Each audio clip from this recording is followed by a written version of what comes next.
Welcome to our deep dive into pair coding interviews, one of the most collaborative and revealing parts of the tech hiring process. Whether you're preparing to ace your next interview or just curious about what pair programming looks like in action, you're in the right place.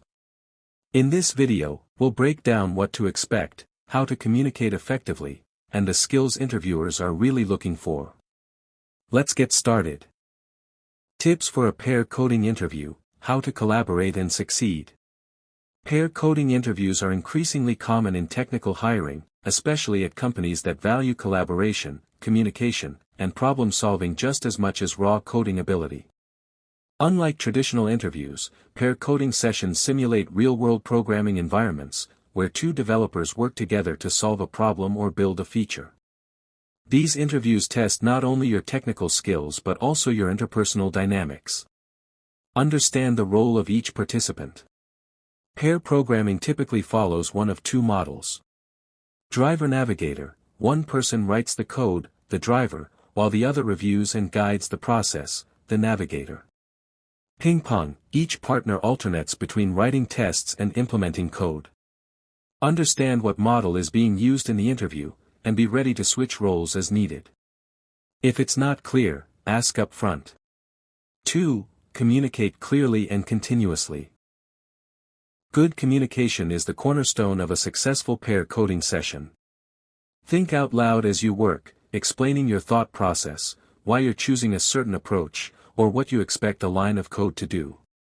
This helps your partner understand your logic and makes the session more collaborative.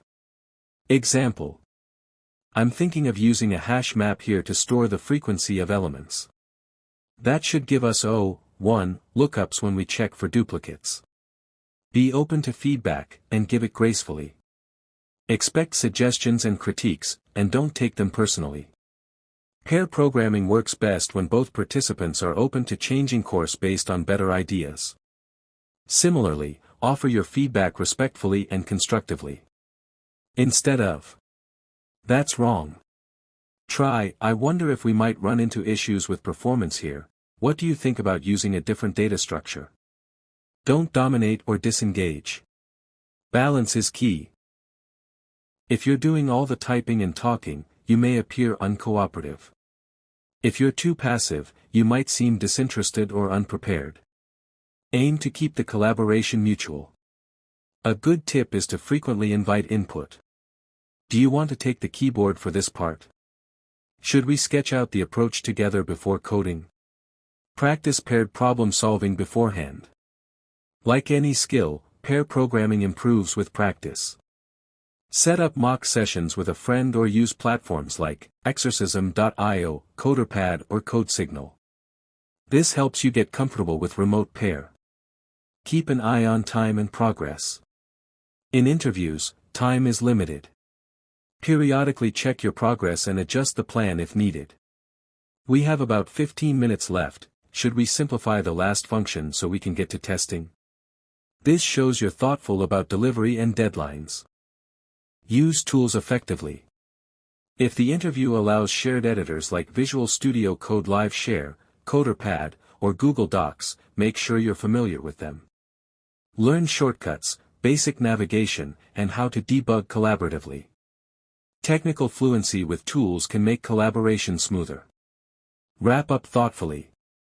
If you finish early, take time to review your work together.